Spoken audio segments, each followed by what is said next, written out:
Whew. Okay. Still trying to catch my breath after that one. Quite a last half hour, 40 minutes of basketball to that game. I don't know. Do I want to tag this one with the heartbreaking label? It was close. This was close. This was a little rough. Knicks lose in overtime. A game they probably should not have ever been in overtime on. But 115, 112 in Memphis. What was a very fun game over the second half, and a game that, in no uncertain terms, the Knicks had every opportunity to win and steal. I don't love that phrasing because with how many players Memphis was down, I don't love characterizing this as a game that the Knicks had to steal to win. But after the first half and the way this game, I think it was a 15-point game at the half, or 14-point game at the half, 16-point, whatever it was. But the Knicks, it just felt like they did so little right, and it felt like Memphis was doing pretty much everything right. And then in the second half, tables turned, different story, lots of reasons for that. I'm pretty sure Cam Reddish, there's going to be a few stories that emerge from this game. And there's going to be right off the bat, game one, already the Knicks are going to have a massive question on their hands. Actually, potentially a couple of big questions on their hands. I think one very clearly is going to center around Cam Reddish. We'll get to Cam in a second, but let me finish talking about the overall game. Benji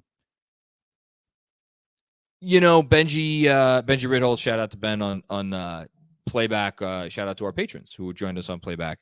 Once or twice in the fourth quarter or overtime said, make or miss a league, right? Because guys, they had opportunities. I mean, think all the way back to the Derrick Rose 3 to potentially tie the game early in the fourth quarter. That looked like it was going to be huge. And then Bane comes down and hits a 3, makes it a 6-point game. But there were so many other ones. I quite frankly lost count of how many shots RJ had. There were those couple of shots I think they were both in the overtime on breaks where he didn't convert, that were just those. If I was going to pinpoint two shots that really defined the game, those two on fast breaks for RJ Barrett, and then the Brunson fast break as well, but that was a foul and maybe a goaltend. And then that Brunson corner 3 there, which was just, he had all the time in the world. Just an absolute great look. And I feel like there was one other corner 3 there in the fourth quarter that wide open, great play, great kick out, and whoever it was just missed the shot. I mean, yeah, sure. Make or miss league, I get it. The Knicks shot 40% from the field, under 25% from 3, 9 of 37. Like, here's the thing though, that I guess it doesn't annoy me and it's going to get lost in the sauce, but the Knicks you wouldn't have thought coming into this game that the Knicks against the other pretty, like the teams in the league that are thought to be better than them and maybe a notch or two better than them, like the Grizzlies, you wouldn't think that the Knicks should be in a game on the road, opening night, against a team like that, shoot 40% from the field and under 25% from 3, and be in it regardless of what else they did. But they were in this game. And the annoying part is they got down by whatever they got down by in the first half, 14, 15, 16 points, because there was just that lack of attention to detail on defense. And they didn't come out and play badly on defense. They were, they were fine, but you would have thought, and look at me, here I am. I thought Thibodeau coached by and large a very good game. They were not really on their, crossing all their T's and dotting all their I's on that end of the floor in the first half. And they gave up 61 points to a Grizzlies team that was playing a lot of guys that are not going to play normally for this team when they're fully at health. And just, some lack of closeouts and some, lack of attention to detail on some high pick and roll stuff. And that annoys me because the notion that this team could have won this game, even with the poor shooting, if they had just done the things that they're supposed to do, that's a little annoying. That said, you live with it. I'm not going to talk too much about the players now because I'm sure we're going to get into a lot of it in the comments. But I do have to talk about 3 players to start. I'm going to start with the bad, just to get out of the way because I want to end on a happy note before we go to the comments. RJ Barrett, I have to gather myself before I read this stat line. It's like 3 of 18.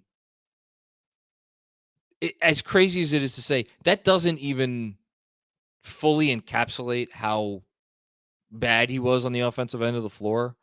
0 of 6 from deep, did not make a 3-pointer after shooting 50%, above 50% from 3 in the preseason. Those, like, you are the reason why when Tyler Hero signed his contract extension, whatever it was, a month after Barrett signed his, the reason why so many Knicks fans, put aside like the hardcore Barrett stans, but like reasonable Knicks fans were like, man, they got RJ for a good value, is because Hero, is a slight man. He's not a big man. He is the size of a guy who's going to get targeted on defense. Not that RJ was that great on defense tonight, but I digress. But like, there are things that you should be able to do consistently as a man, RJ Barrett's size, that we are now in year 4. And to have still these issues finishing around the rim for a guy this big, and with this, like, he ostensibly works on this every summer. That's all he said. He works on his finishing. And to have, like, that should be your bread and butter. Your bread and butter should be, I'm going to get to the rim at will, and I'm going to, by year 4, I'm going to make enough of those to at least keep defenses honest, or at the very least, I'm going to get to the rim. And it's one game, and he had a terrible game. And I'm not going to kill him for missing a bunch of shots in one game, but it's just, you'd like to have that baseline by year 4. And we don't have that baseline. And I hope somebody or many people throw these words back in my face after he reels off 10 consecutive fantastic games after this one. I would love nothing more. Please. I would love nothing more. It's just, I didn't love that. So that was annoying. Now let's get to the good. Isaiah Hartenstein, thanks to Mitchell Robinson foul trouble, felt like he played 40 minutes in this game. As Andrew's putting up the box score. Yes, 40 minutes for Isaiah Hartenstein. 7-11 from the field, 16 points, 8 rebounds, 4 assists. Wasn't perfect, he got beaten on the defensive glass on some key possessions, but absolutely adds a different dimension to this team in a lot of ways. Hustle plays, the whole thing. I think this would have been the Isaiah Hartenstein game had it not been for one Cam Reddish. For anybody who listens to the pod, for anybody who, reads the newsletter, knows that, like, I was quite frankly shocked by the announcement that Cam was going to get time tonight. I believe about a week ago, for anybody who may have missed it, I made a joke about the fact that, like, Daquan Jeffries maybe should be higher on the totem pole on this team than Cam Reddish. I said those words. Boy, just absolute, you can't, it's how many weeks until Halloween? Week and a half before Halloween. Not enough egg. All of the neighborhood kids should just throw all of the eggs at my face, so my face could just be completely covered in egg, because that was a dude, and we said it on the playback. I said it to Andrew, and he was thinking the same thing. Maybe because of the recent Jeremy Lin documentary, where before the game, when Linsanity started, his agent told him, he's like, look, you're probably going to get cut in a after this game. So just go out there and do what you're going to do. And he went out, and, we know what happened next. Cam, it felt like Cam played tonight like a guy who was like, you know what? Quentin Grimes probably be okay for the home opener. Fuck it. I'm letting it all hang out. I'm just going for it. And he went for it.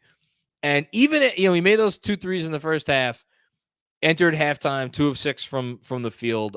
I didn't think he had a good half at all. I thought he had a bad half. I thought there were some plays on defense that left a lot to be desired. I thought some of his shot selection on offense was not great.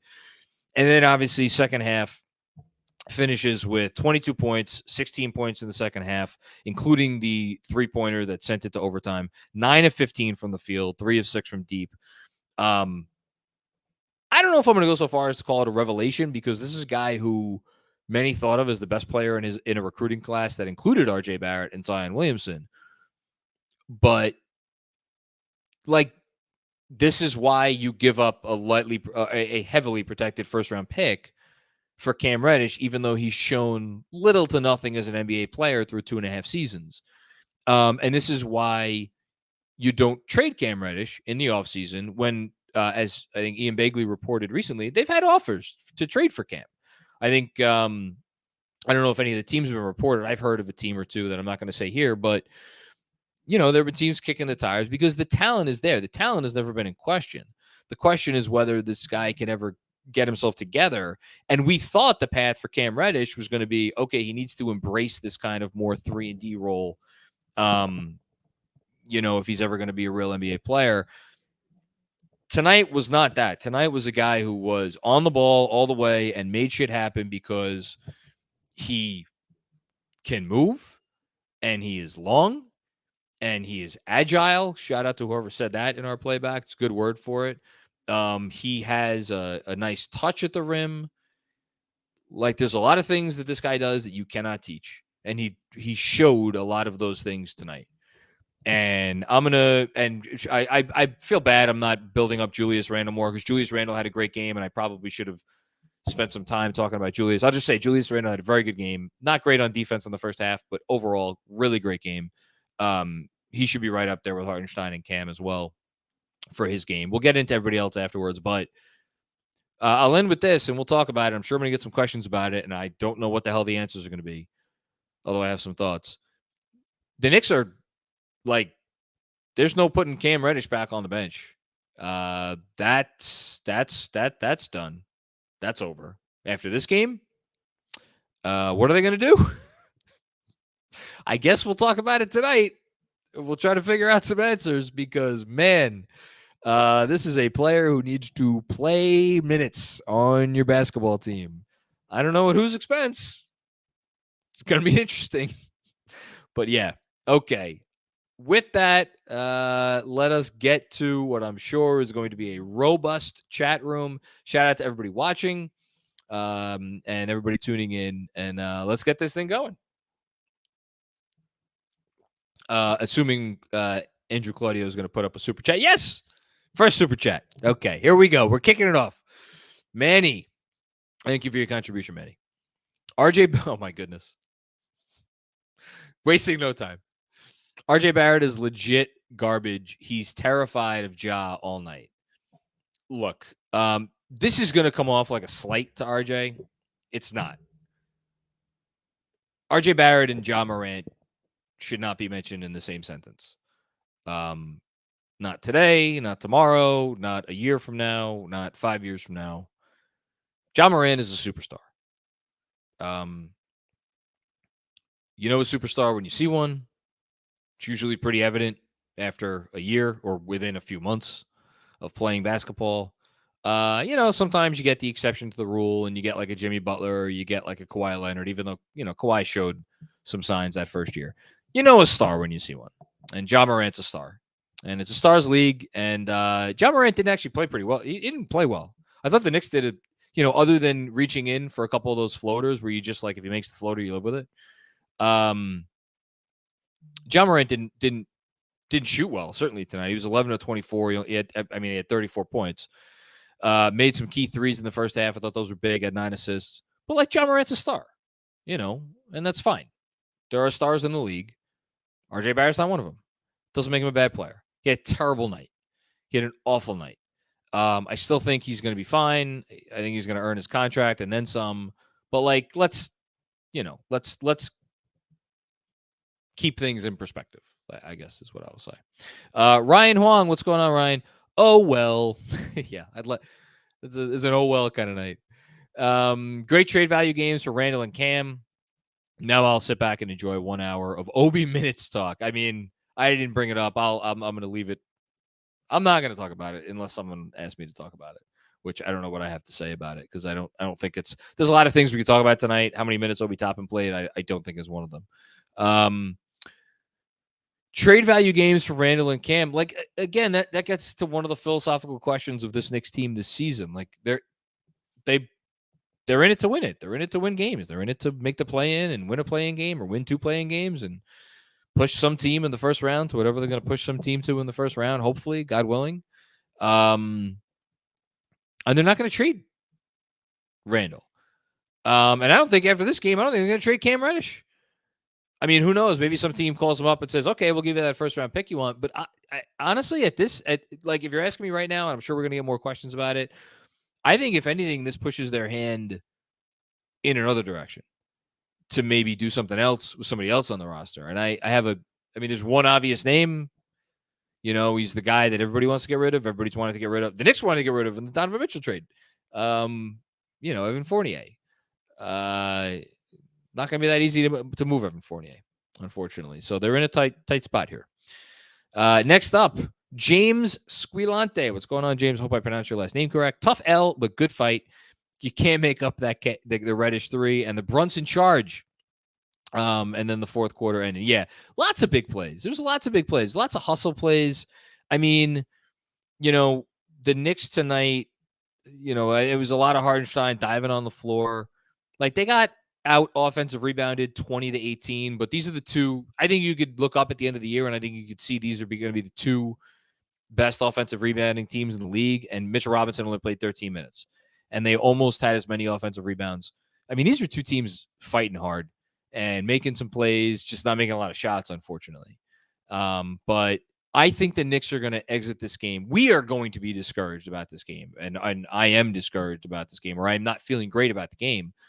But I think the Knicks will look at this and be like, we shot this, and we had 8 different opportunities to beat this team, and we didn't. You know, so I think they'll be encouraged. Dan Kemp, what's going on, Dan? Great fight. Great to be back. Lost a game they had no business winning that turned out winnable. I like that. That's actually well phrased. Would have liked to see Deuce on Morant some. Yeah, I brought it up in the playback in the third quarter.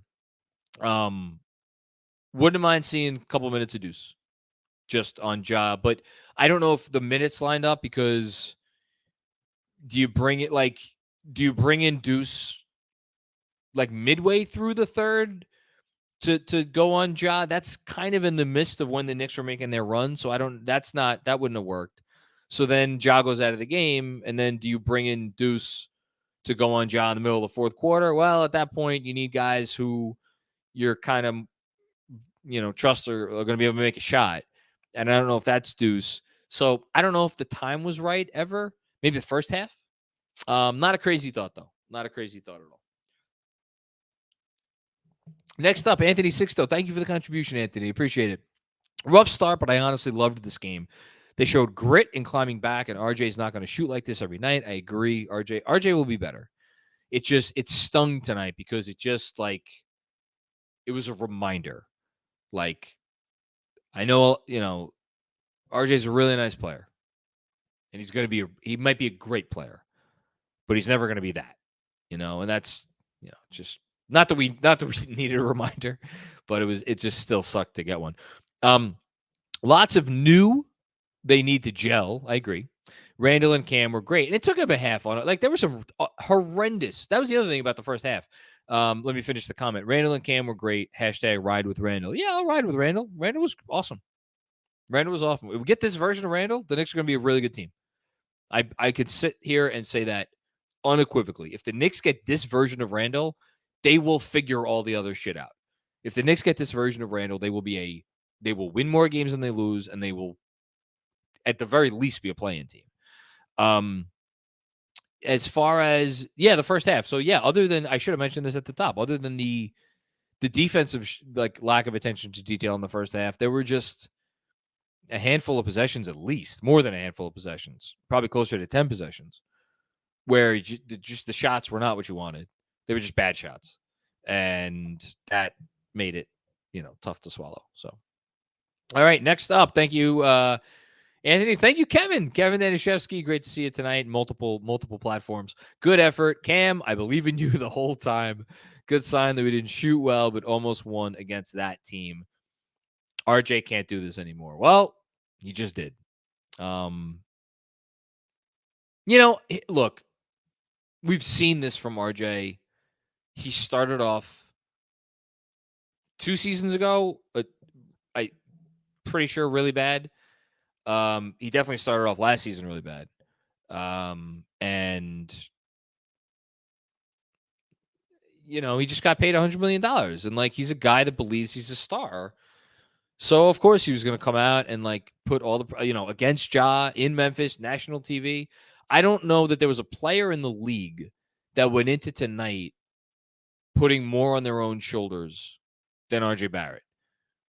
Is it discouraging that he did not respond? Yes, it is discouraging that he did not respond, but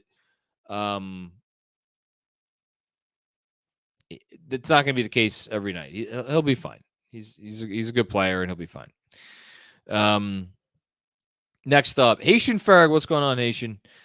Tibbs coached well. I wasn't going to bring it up, but I think Tibbs coached a good game. And I thought the play call at the end there for Cam was a great play call. I thought they had some other nice play calls. Some not so great play calls. Again, shout out to Benji on our playback.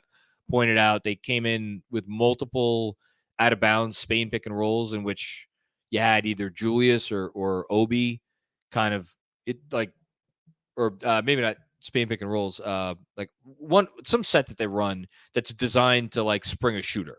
And those plays were run for Obi and Randall. So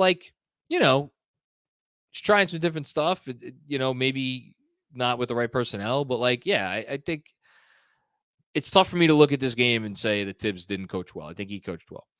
He trusted Cam, bench quickly. I thought that was the right move. Quickly looked bad tonight. I was going to wait till someone brought it up, but quickly looked bad. Agreed, RJ got cooked all around. Randall balled out. I love iHeart. Me too. Tibbs didn't template coach tonight. Stayed with the hot hands and we ran out of gas. Yeah, I think he coached the right players. I think the only decision that you could bring up was when Randall fouled out. He brought in Fournier. Anybody can attest to this who was watching the playback with us. That's who the guy is that I thought they should have brought in. Didn't work out. Didn't make the big shot at the end. So if you make a decision and it doesn't work out and you leave yourself open to second guessing, it is what it is. I did not personally trust Obi against that team in the end of that game. But that's me. Drew P. What's going on, Drew? Evans, a one-man bottom 5 defense. Man, I could not disagree more. That Tyus Jones 3 was left so open. RJ was bad tonight, but he'll be fine. And the calls from the refs were terrible. I don't know. I think Evans, if Evans your worst defender and everybody else is fine or good or better than good, is he going to make mistakes? Yeah, of course. But guess who else made mistakes? Pretty much everybody on the Knicks. There was a 3 that Jalen Brunson, I know, didn't close out on. Randall was not great on defense, and that's putting up politely. He was bad on defense in the first half. RJ, right? $100 million man. Because two-way player, right? Okay. Did you feel RJ on defense tonight? Blaming this game on Evan Fournier's defense, there's about 24 things that I would point to before that. Their defense is going to be fine with him, and I think he'll be fine. Made 3 threes tonight. I'll say that. 3 of 6 from deep. Next up, Rob Delusma. What's going on, Rob?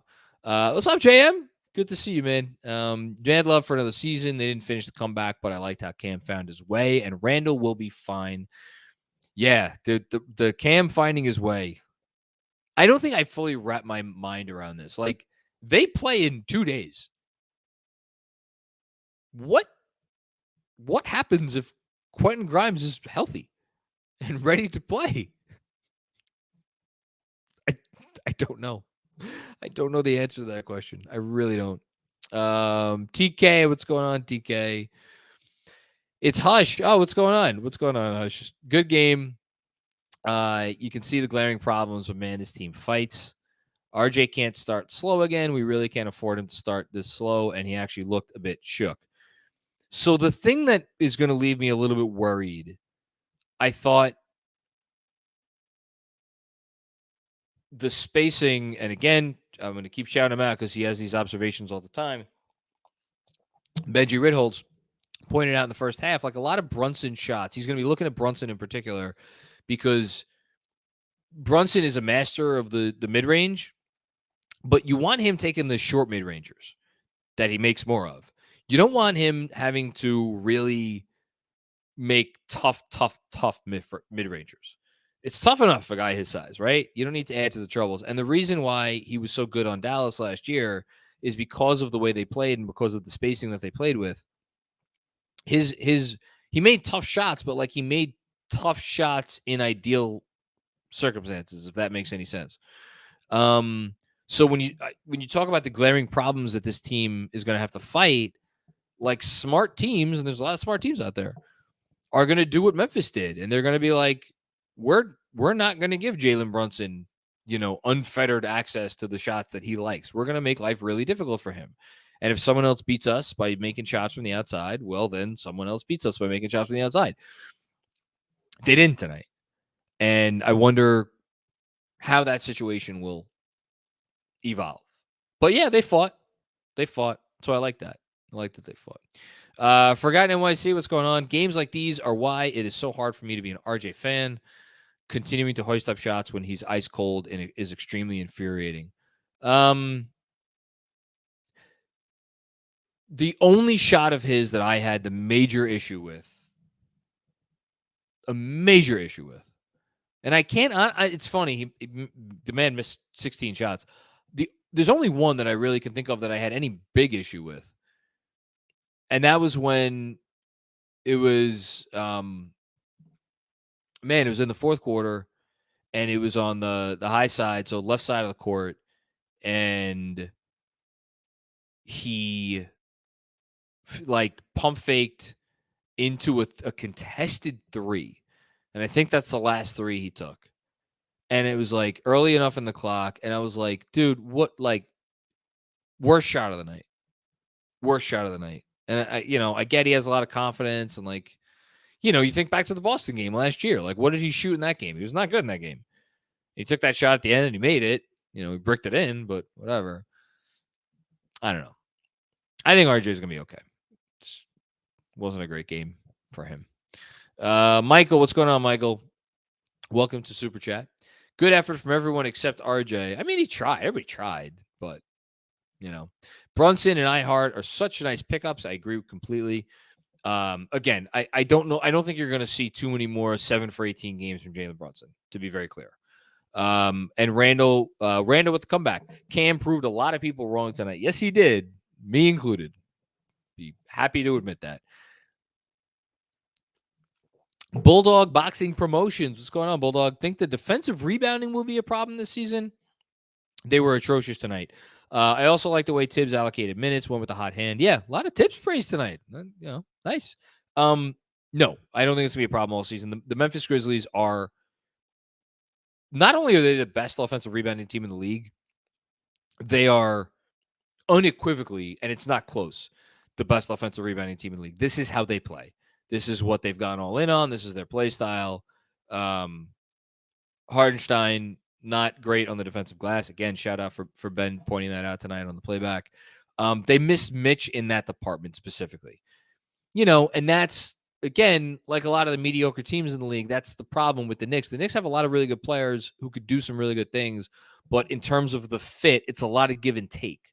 So, like, you get Mitch out there because Mitch is be better on the defensive glass, but then your offense gets a little bit more crampy because he can't do what Hardenstein could do. But you get Hardenstein out there, offensive uptick for sure, but you lose out on the defensive glass and you lose out also on the rim protection.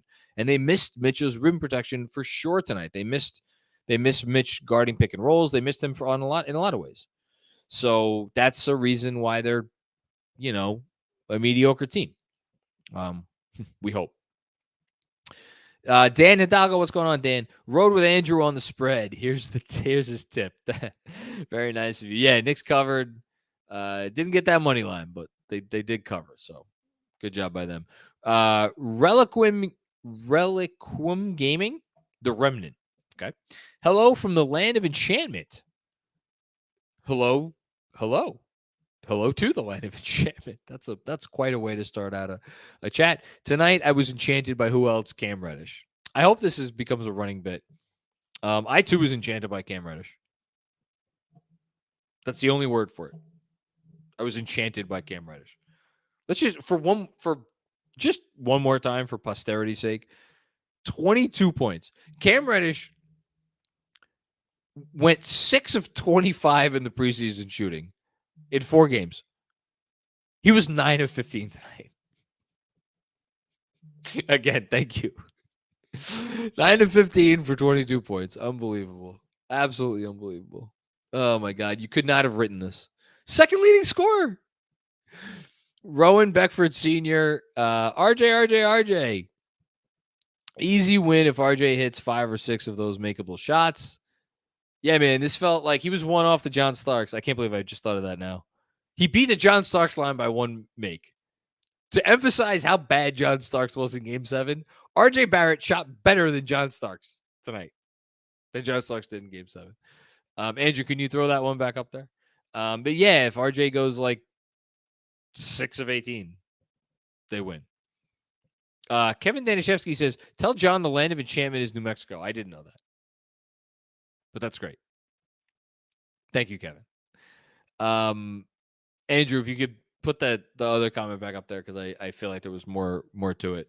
But yeah, if RJ hit a few more shots, I agree they win this game. But like, it's not just RJ. If like Jalen Brunson hits more shots, Crow and Barrett safe in storage and out of your belly for another day. Yeah, no, I brought him out. I brought him out for. I think we're gonna have to transfer RJ's soul from Crowan into Cam.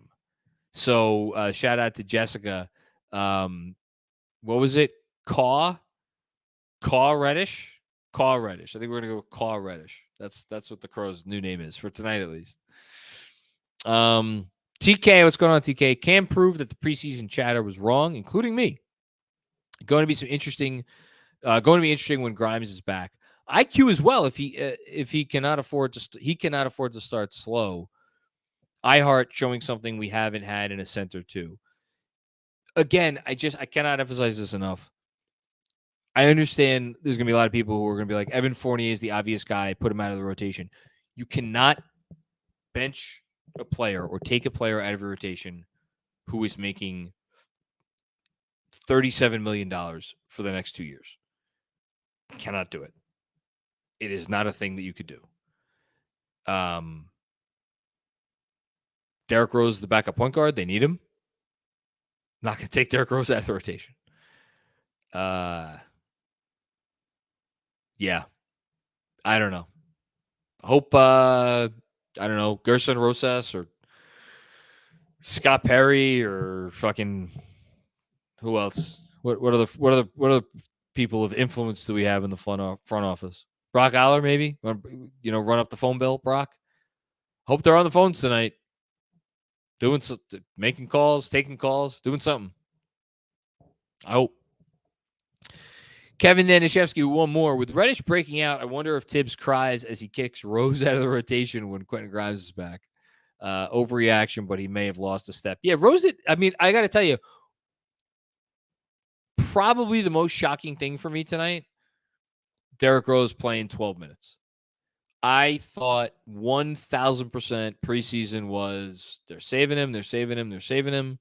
Come opening night, you're going to see Derrick Rose play 22 minutes. Jalen Brunson for 32. Rose for all the minutes Brunson doesn't play, and then put them together too. And we did see them play together for a bit. For Derrick Rose to only play 12 minutes, I know he was 2 of 8, and he didn't look great in that time. That pass he threw, it was, the cameras caught it, and it was like a funny thing in the game. But that's like Derrick Rose doesn't throw that pass, and it wasn't obvious to me that like Cam was supposed to cut, or I forget who else was on the like someone else was supposed to cut like that. The Rose didn't play well. I'm not I'm not giving up on Derrick Rose just yet, but like, yeah, that's a thing to pay attention to for sure. For sure. Carolina Knicks fan, what's going on? So many wide open threes from Memphis. Need to fix that pronto. I thought more in the first half. I thought their defense really cleaned up in the second half. Yes, I know the Tyus Jones 3 was not great, and that was Fournier, and that was annoying. But by and large, I thought they cleaned it up in the second half. I would expect their attention to detail to be better moving forward. It needs to be. You're right. Forgotten NYC, the Knicks are basically playing 4-on-5 on D with Evan on the floor. Again, this is like one of those things. Maybe it's just me. Like, I don't think Evan Fournier's defense is why they lost this game. I just don't. I think he's not a. Is he a good defender? No, he's not a good defender. But they can play. They are capable of playing good defense with Evan Fournier on the floor. I know that because there are numbers to prove it.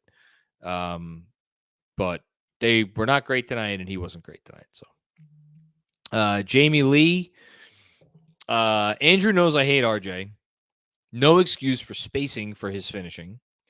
I completely agree with that. They were mostly fast breaks. Agree with that. I will fight for my unpopular opinion like Jon Snow. Yeah, I mean, look, he wasn't good tonight. He was not good tonight. Matt Smith, thank you so much for the very generous contribution. I think we need an investigation into Drew Hanlon. Just kidding. Kidding, not kidding. I had fun tonight, which I guess is the point, but really some concerning signs. Yeah, I don't know. What as far as like the team play overall, like this is kind of like you expect them to be a little clunky and on offense, and I don't know if I'm all that concerned by anything we saw tonight. Thrilled that Cam played well, but how is he possibly going to play minutes? Again, I wish I had the answer to that question. I really do. I wish I did. We'll see. Jeremy E, what's going on, Jeremy? It's one. How did I know this is going to be it's one game? Look at Anthony Edwards' stat line tonight. I know Edwards did not have a great game. RJ always starts slow. I agree. And don't call me an RJ stan. My take is the only reasonable one tonight. I mean, look, I think one game is one game. And when it's opening night, it's even more so, but like, to me, tonight wasn't a huge deal for RJ because my ceiling for RJ is like here. Like I'm holding up my hand in a certain place. Other people's ceiling for RJ is like, and now I'm holding my hand like above the screen. If I was a person whose ceiling for RJ was like, where some people have their ceiling for RJ, like, yeah, I'd be concerned tonight. I'm not concerned because my ceiling is different from others, but we'll see who's proven right. Blood of Depanda, what's going on? Macri eating crow game 1 on a loss is a great silver lining. Hashtag let Cam cook. Hashtag Obi Avengers. Yeah, I think Obi played great tonight. Whatever. It's one game, right? Barry Craver, what's going on, Barry? Good to have you. Great having the post-game analysis back. Glad you're here. All 900 plus in this live stream. Oh, that's awesome. Should sign up for the KFS newsletter. Best Knicker blogger out there. Sure, yeah, I'll give a shameless plug to the newsletter. Sign up for the newsletter on Substack. Just Google Knicks Film School Substack, and you can sign up. We'll have I'll have a full write-up tomorrow. Hi, Andrew. You're on mute, I think. I think you're still on mute. Am I good now? Yeah, you're good. The link to the KFS newsletter, for those of you watching, is right below John's face on YouTube. So wonderful. Right below us, it's in the description. Continue with your live stream, John. I'm just looking at Benji just put out his grades. Thank you, by the way, for the shout out, Barry. Final grades for tonight. Can I read these? I'm going to read these. Unless you just want to put up the tweet, Andrew. Yeah, maybe Andrew should just put up the tweet. I think we could do that. But just looking briefly at Benji's grades, Read the next super chat. I'll get the tweet and put it up. How's that? Sounds good. That's Reverend John Ortiz. Thank you. Evan has no business on this team, in my opinion. Wish we could get rid of him. Keep up the good work with KFS. Best pod and awesome producer. Andrew is the best producer. Yeah, I want to get rid of Evan. I'd love to get rid of Evan Fournier. I don't want Evan Fournier on this team. I think even if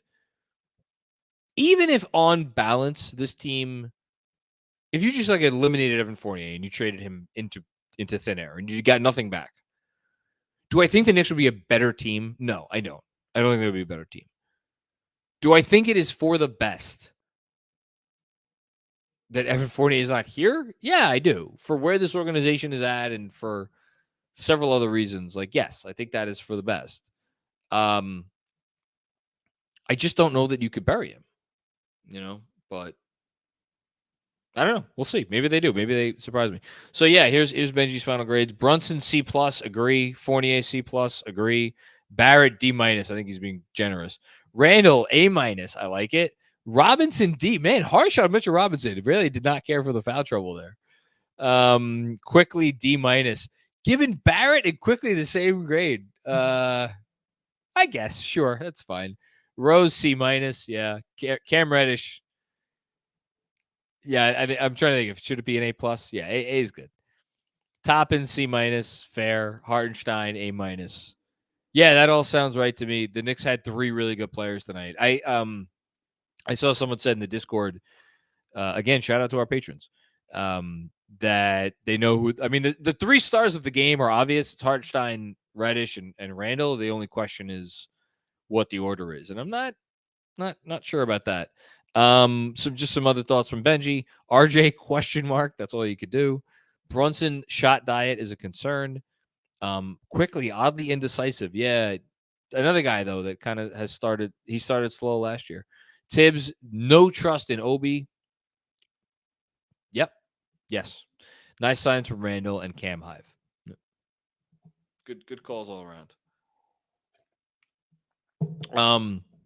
Darth Hayes. We lost because of RJ shooting. Randall played well. Still not sold on Cam.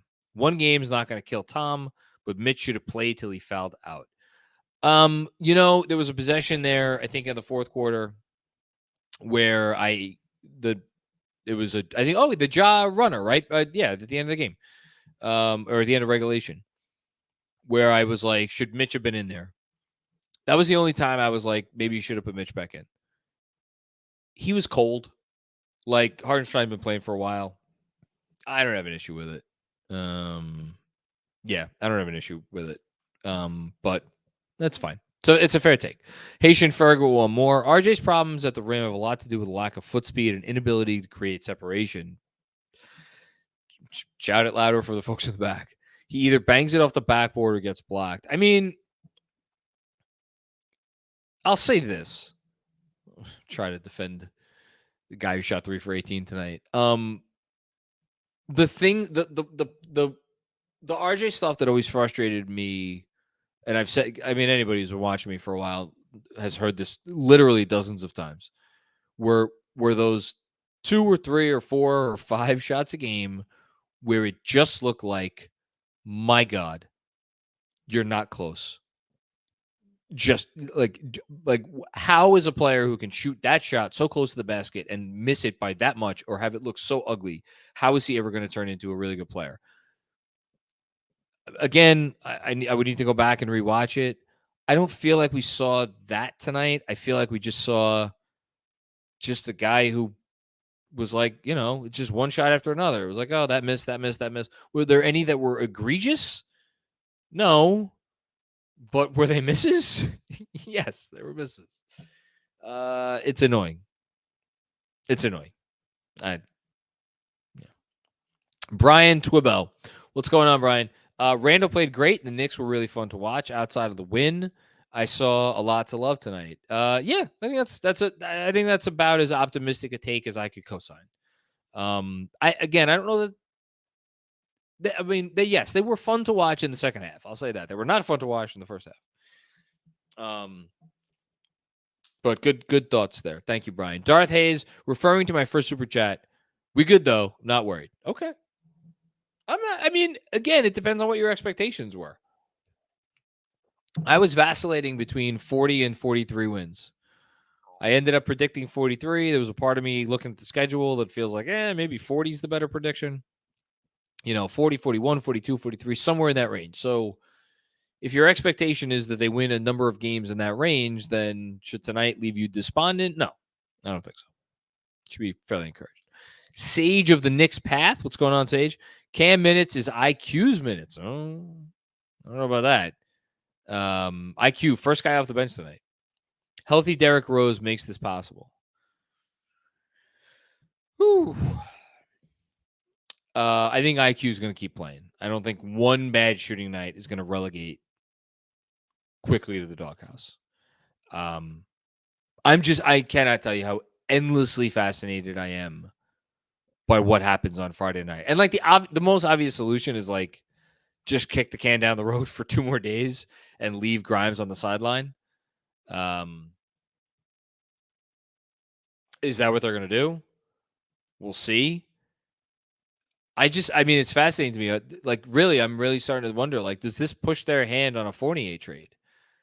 And like, what does it cost to dump Fournier's salary? Like, that is not how this front office is operated at all. At all. Maybe they change. We'll see. Charm City Knicks fan, what's going on? Welcome back, KFS fan. Welcome back to you. Great to see you. Thank you. Zach Harr, what's going on, Zach? What's up, John? Hell of a way to kick off the season. Loved seeing Randall's energy and Brunson dominating that. Oh my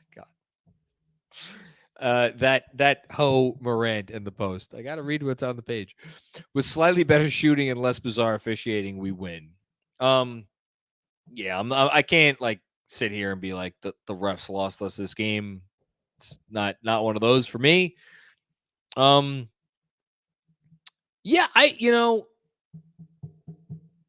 I think what Benji gave Brunson a C-. I think that's the appropriate grade. Brunson wasn't great tonight. And I've been, talk about eating crow. I've been touting Brunson all off season long, but like to me, and I don't mean to pile on, but like when you give a guy $100 million,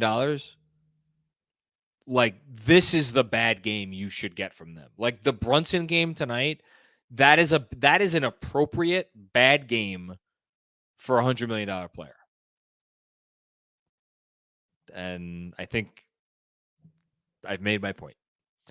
Dom Cappuccini, what's going on, Dom? It burns, of course. Yes, it does. Fortunately, we won't see Adams every night. No, we will not. I'm encouraged, considering they don't play down to lesser teams, to follow up. # we back. We're gonna try to get that going if they're actually decent this year.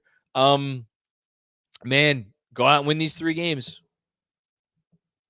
Go out and win these 3 games. I believe I saw before that Charlotte had decimated, I think, whoever they played tonight. Charlotte played San Antonio, right? With no LaMelo Ball, obviously. And yeah, they won that game 129-102. So that's the 3rd game of the homestand. Open the homestand with Detroit and Orlando. Tough to judge those 2 teams because they played a tough game against each other tonight. Pistons won 113-109. Paolo Banchero, man, is Paolo Banchero going to be the best player on the floor when the Knicks play the Magic? I don't know. Maybe. Put up 27 points tonight. Seemed to look pretty good doing it. Franz Wagner put up 20. Jalen Suggs looked the part. Like, is Orlando a terrible team? I don't know about that. Look at Detroit. Cade, not a great shooting night. Still got 18 and 10. Okay. Jaden Ivey, 19 points.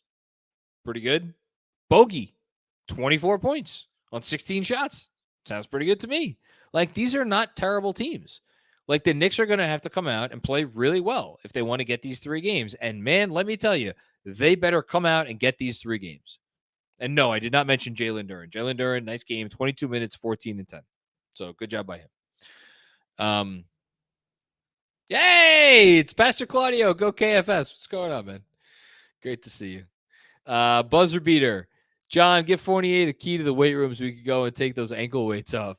Man, a lot of 48 hate tonight. I mean, there's always something on the post game that like I did not see coming. I did not expect all the 48 hate coming tonight, but that's fine.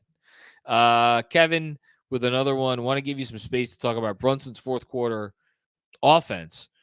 I know he didn't shoot well overall, but as you said tonight, it's why you pay him. Yeah, I mean the shots that he made were tough shots. I think he went. Hold on one sec. I'll pull it up.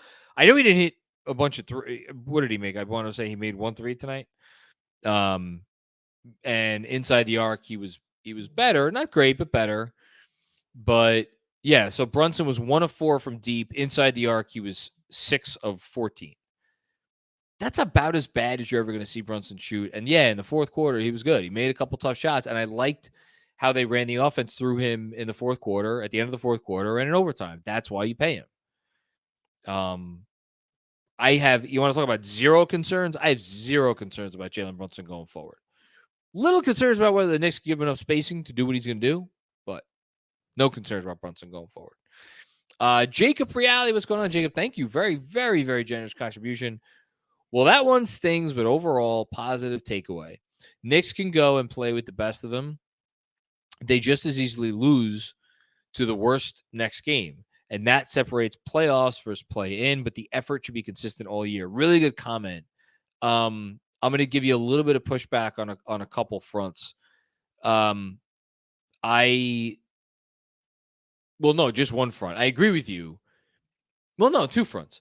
I agree with you that they need to go out there and take care of business the next game, and they cannot play poorly and lose the next game. Here's the pushback. One, I know the Grizzlies are such a sound team, and they won 50 whatever games last year, the second most wins in the league, and they were at home, and they had Morant, and he scored 34 points, the whole thing. That was a depleted Grizzlies team. And when you consider where the league is right now, are the Grizzlies are they the 10th best team in the league? Or are they the 12th best team in the league? 8th, 10th, 12th, something in that range. So given how depleted they were, I would argue the Knicks lost to a team that's maybe a little bit above league average tonight. Not a great team. That's number one. Number two, I think the Knicks could go out there and beat the teams that they're supposed to beat and not have letdowns and still fail to meet expectations. At some point, and it obviously didn't happen tonight, but at some point, the Knicks are going to have to go out there and beat the teams in that second tier of the league. Not saying they got to go out and beat the Milwaukees and the Bostons and the Golden States and the LA Clippers. They don't need to go out and beat those teams. But the teams in the middle, you're going to have to rack up some wins against them because there's only so many tankers in the league, and you're going to drop a couple games probably against them at some point. So tonight was an opportunity to take a game against a team in that range, in my opinion. They did not do it. It's fine. They're not going to take all of them, but you got to take some of them. And that to me is the difference between high play-in and low play-in, or potentially not making the playoffs at all. But we'll see. What's up, John? Hey. So we're 55 minutes in, and I thought this would be just a quick refresher. Also, the next super chat is about officiating. I know how you feel. They did not lose this game because of officiating. Do you think they did? No, I will say their shout out to @KnicksMuse on Twitter. First of all, CJ Cervantes, thank you. Officiating stole that game. I pulled it up and went and got it. This is from @KnicksMuse. Do you want to watch a really slowed down frame by frame replay of the Ja Morant block of Jalen Brunson? No, but that's the obvious play. Right. That was a shot and a foul. Let's watch it. Yeah.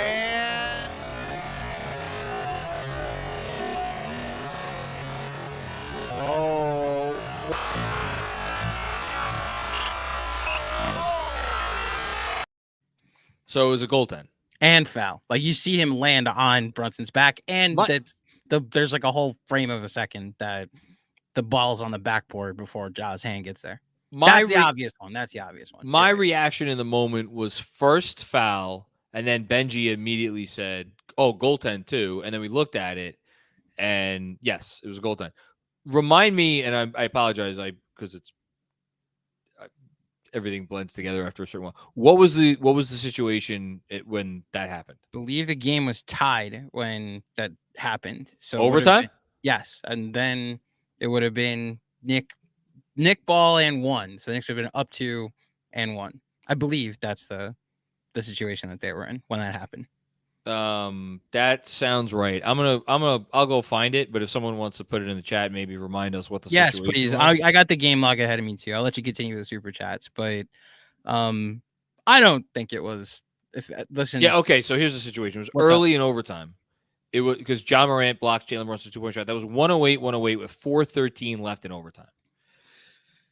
You know, if that was 108 with 1:13 left in overtime, yes, massive. You were able to overcome it in a game though where I can understand in a game you lose by 3 points if those aren't the 3 points you're staring at right there. Like it was 112, 2.5 minutes later. So it's like it matters a lot. It matters a lot. But like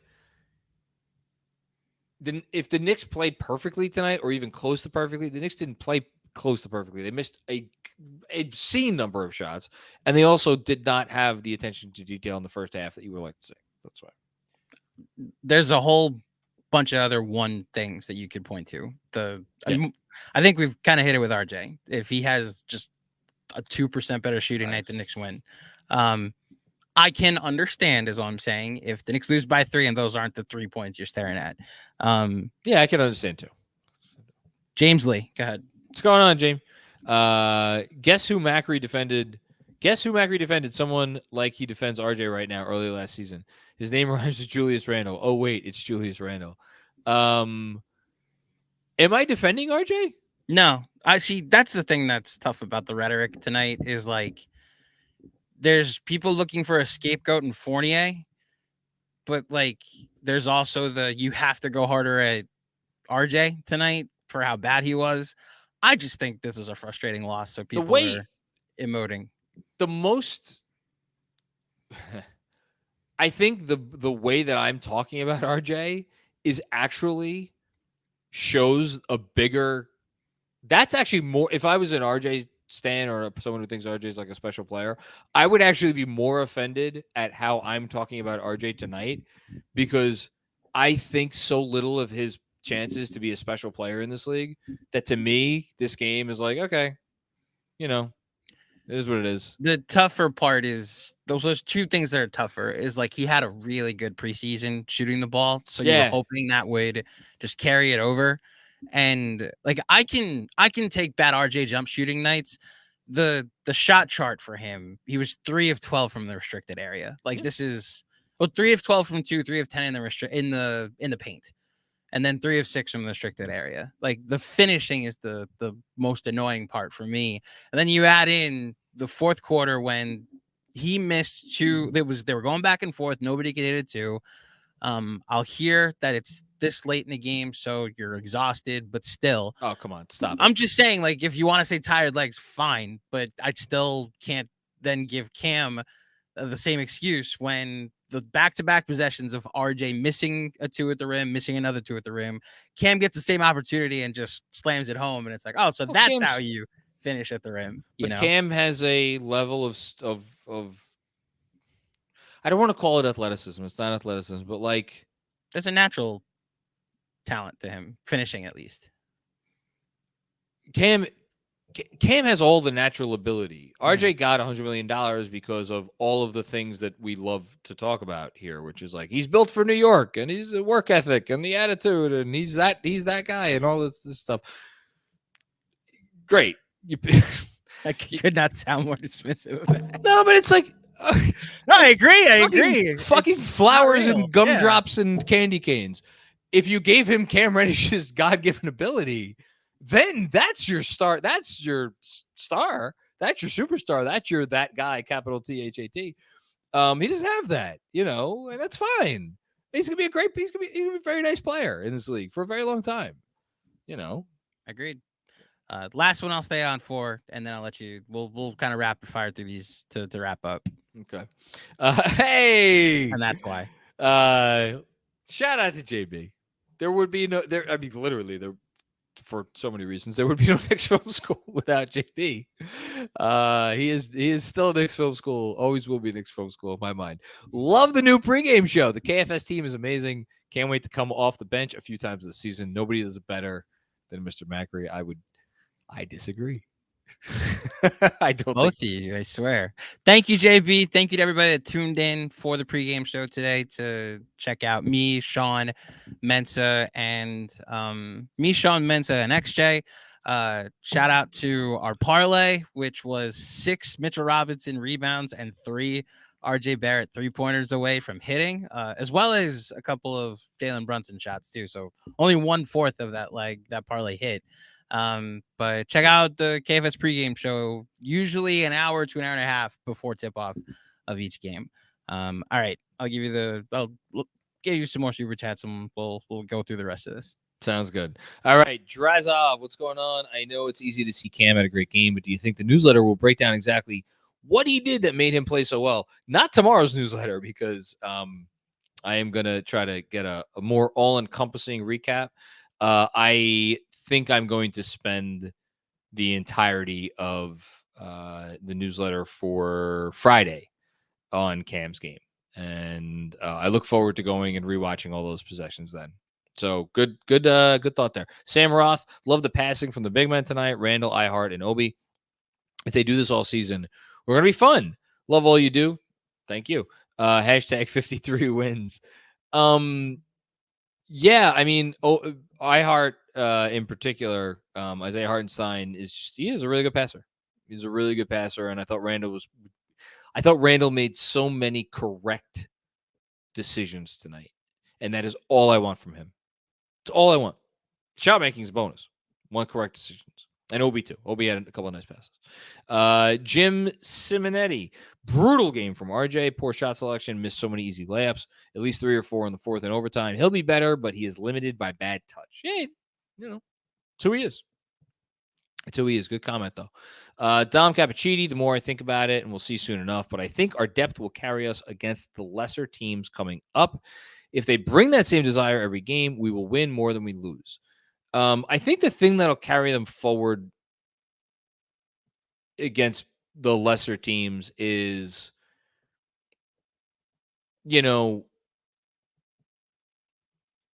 here's the problem. Here, you know what they should go out against these lesser teams and make it a no doubt about it game. The problem with even the lesser teams in the league, especially the lesser teams in the East, like Detroit, the 2 teams we're playing, the 3 teams we're playing in the next 3 games, specifically Detroit, Orlando, Charlotte, although Charlotte won't have LaMelo Ball, so maybe not them, but like, if you're in a game with those teams in the fourth quarter, the Knicks don't have John Morant or any number of, name 12 or 15 players who it's like, they don't have that guy.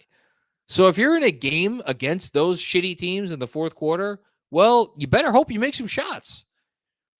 And so what's going to be the separating factor? Like, yeah, depth is part of it, but it's also like execution. And it's also like you have guys that theoretically are going to do the little things, whereas the younger, crappier teams are not going to do the little things because they have less experienced players or players who just aren't quite as good. You better not find yourself in a game with these teams this week. Make these no doubt abouters, please, for my sanity. Robert Cross, I was waiting. First time, long time, John. Tough loss to endure at the resort here in Hawaii, and I'll bet it is. Respect to the Cam Hive, hashtag Cam Hive, hashtag 53 wins. Very noble of you to chime in, Robert. I appreciate that. The main connects. Thanks for the contribution. If this front office was here in the 2019 draft, do you think they still pick RJ? Do they trade out or trade back, and for who? Harrow? Question mark. It's funny. I've never gotten that question. It's a great question. It's a great question.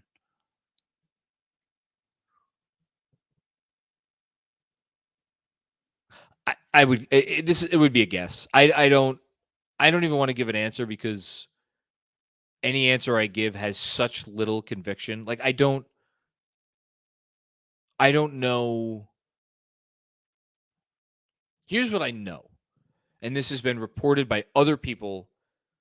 Ian Begley in particular, maybe not said it in as many words. Mark Berman came on the podcast and certainly said it, and I've heard it, and I believe I'm happy to put the reporting tag on it.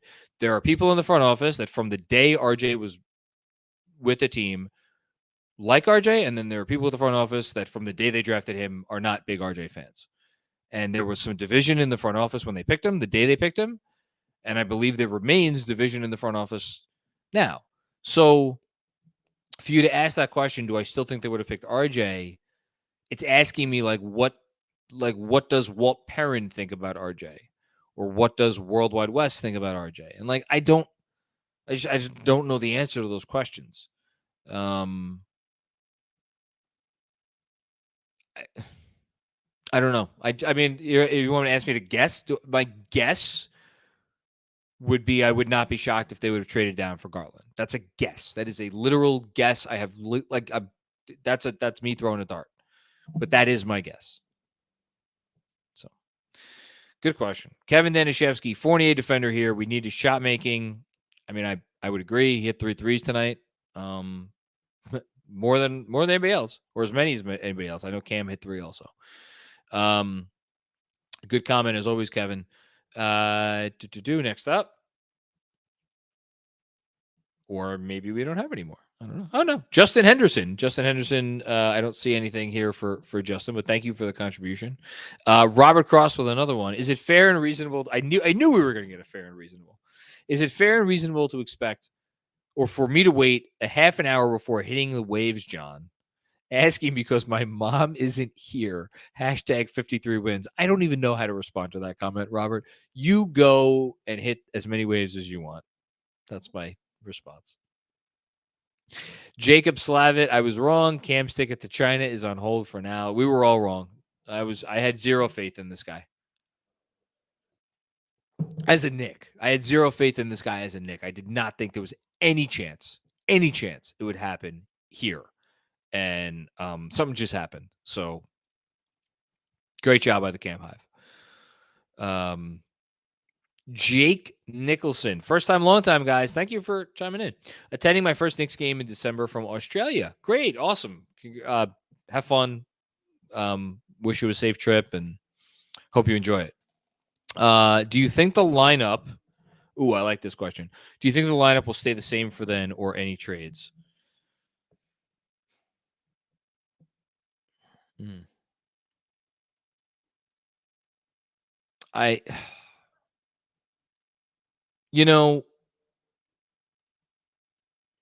Early season trades are so rare in the NBA, but they do happen occasionally. Occasionally, they do happen. I think. And look, who knows? What would it shock me if Grimes was healthy and he played and Cam didn't get off the bench on Friday? No, that wouldn't shock me. I'm sure it would shock a lot of people. It would not shock me. It would surprise me a lot. It would not shock me. I think the Knicks are in a really unique situation for a number of reasons. So I'm going to say no. I think that they will not have the same starting lineup for them, or the same lineup, or the same rotation. Let's say that. I think someone in the current rotation will not be here by whenever you're going to the game. That's my gut feeling. We'll see.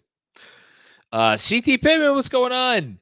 The longtime MVP of the Super Chat. Ja is phenomenal to watch live. Oh, it's awesome. I'm glad you got to see it live. Wish RJ would have had a better game. 81 more to go. As usual, CT nails it. Thank you, as always. And that's it. Andrew, pop back in. Knicks Film School, thank you for tuning in, everyone. Back at it before and after the home opener on Friday. Hashtag 53 wins. Listen, only way you get 53 wins is with 29 losses, John. Let's talk about a great line. I predicted 43 in my newsletter yesterday. I'll stick with 43. I think that's fine.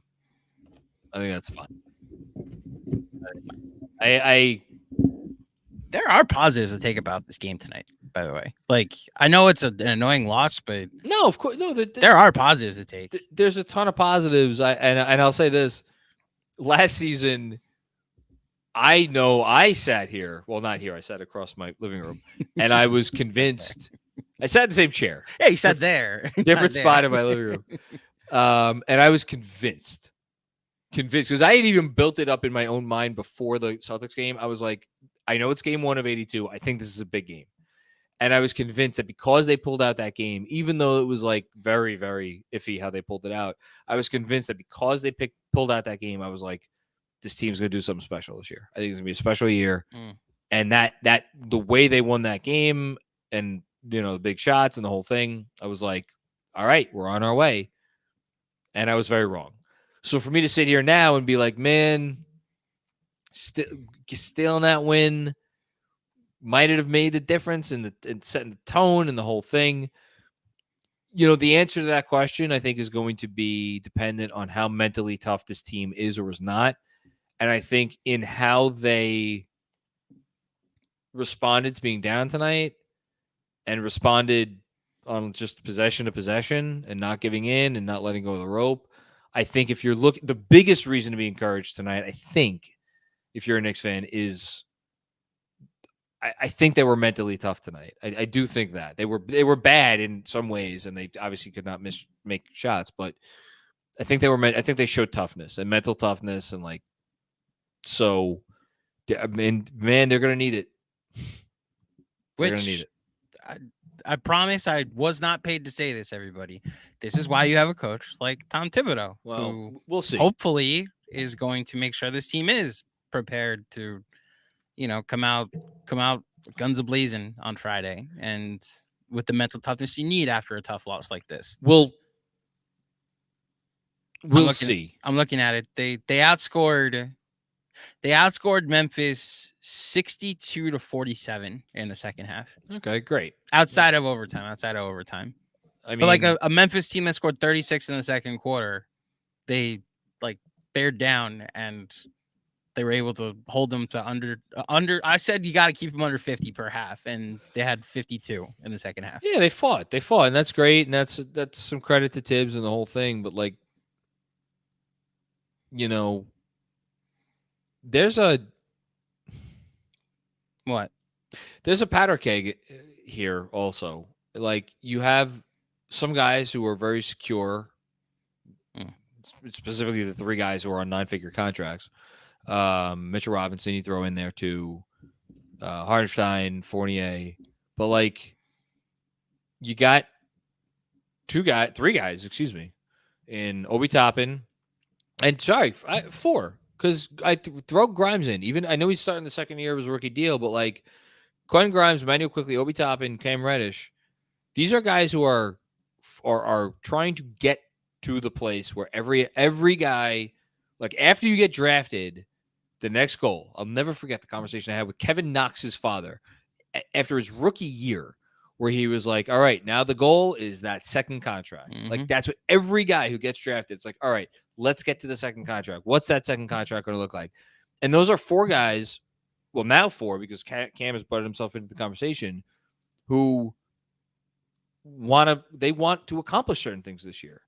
And Tibbs, I call it a powder keg because, like, again, there's only so many minutes to go around, and who are the best guys who deserve those minutes? And you have 11 guys for 10 spots, and his work is cut out for him, and he has not historically been always the best at handling dicey situations. Yeah, I love. Yeah, I know.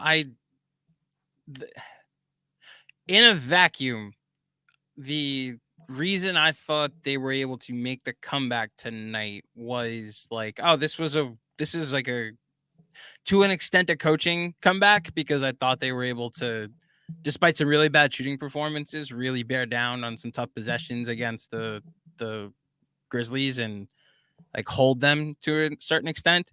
The larger conversation with Tibbs is, like you said, the point of winning 42 wins this year when you have kids on these contracts that's organizational. We could find out there, but that's what I'm saying. Like the larger conversation is, well, the only reason you have Tibbs is to try and win games, but should you be when you have all these kids on these contracts that are, you're trying to figure out their second contract? You're also I mean, look, you're also trying to instill great habits. I mean, you are. I'm not. I say this facetiously, but if for me, I could be like, well, clearly Tom Thibodeau is the coach that Cam Reddish has always needed.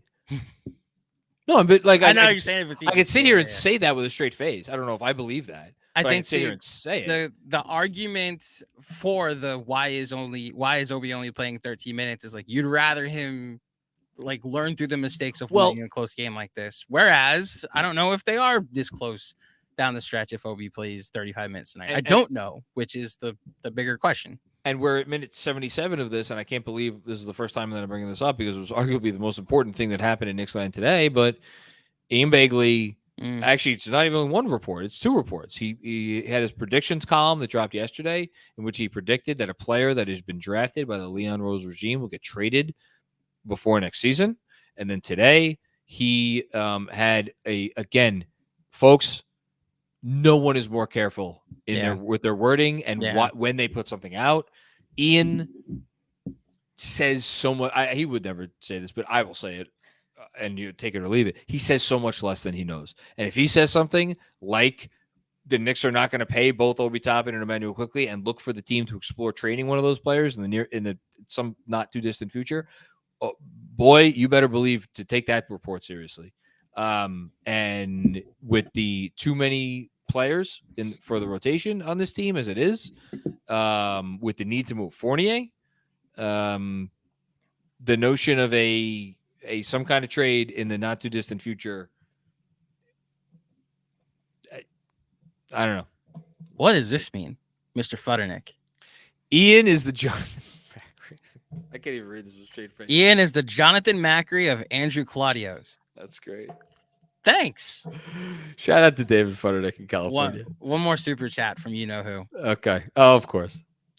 Robert Cross. First time, long time, John. In the wise words of Mitch, relax. I like that. That's a great way to end it about RJ. 1 of 82 games, hashtag 53 wins. I knew Robert Cross was going to get the final word in on RJ Barrett.